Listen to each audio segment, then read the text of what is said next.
There's a phone call in NASCAR that almost nobody knows happened, not a press conference, not a tribute post, a private phone call. One woman calling another because she's the only person alive in that sport who knows exactly what's coming next.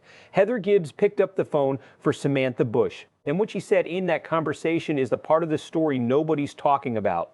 Stick around, because by the end of this, you'll understand why this one conversation might matter more than every tribute combined. Here's what happened. Kyle Busch, two-time champion, 15 years with Joe Gibbs Racing, passed away on May 21, 2026. The tributes came fast. Denny Hamlin, the entire garage. But one person didn't just post something. She showed up.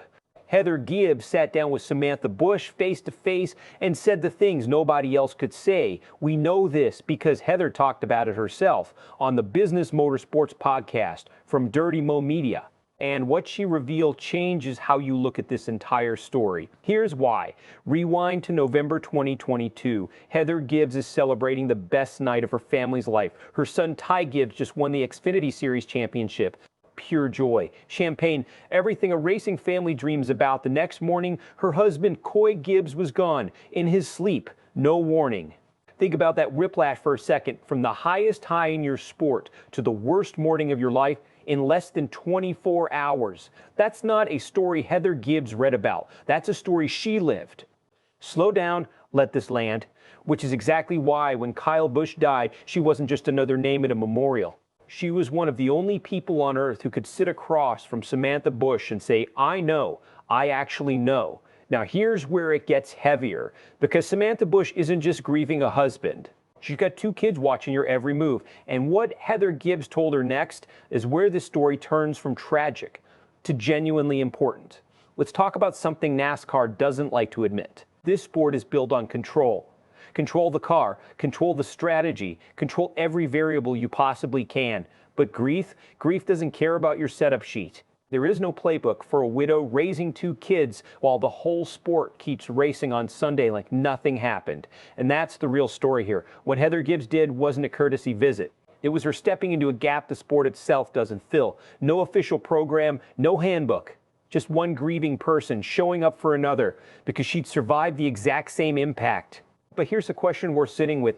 Is that enough? Should something this important really depend on individuals stepping up out of personal experience, instead of the sport building real support systems for families blindsided like this? Because if Heather Gibbs hadn't lived through 2022, who would have been that person for Samantha? That's not a small question. That's a real gap in a billion-dollar sport. And it gets more complicated when you look at what's coming next for the Busch family. The reaction online has been split into two lanes. Lane one, heartbreak. Straight up, raw heartbreak for what this family is walking through. Lane two, something quieter but just as powerful, respect. Respect for Samantha Busch, who isn't doing interviews, isn't performing her grief for cameras, but is still getting her son to the racetrack every single week. That contrast, private pain, public strength, is resonating with people way more than a typical tribute ever could. And that contrast is exactly why what happens next matters so much. So where does this actually go from here? Two paths. Best case, Samantha Busch keeps leaning on people like Heather Gibbs. Brexton carries the Busch name forward on his own terms. And maybe, just maybe, NASCAR finally builds something real for families who go through this next. Worst case, the headlines fade like they always do. The world moves on to the next race, the next storyline. And the Busch family is left to face the hardest parts, birthdays, holidays, the moments Kyle should have been there for, largely alone once the cameras stop caring. Which one actually happens? Depends on whether this sport learns anything from this at all. So I'll leave you with this. In a sport this brutal on families, should NASCAR be building real support systems for this? Or is this always going to come down to people like Heather Gibbs stepping up on their own with no playbook and no help? Comment your honest answer below. Not the safe answer, the real one. And if this is the kind of story you want more of, the ones underneath the headlines, hit subscribe right now, because we're not done digging into this one.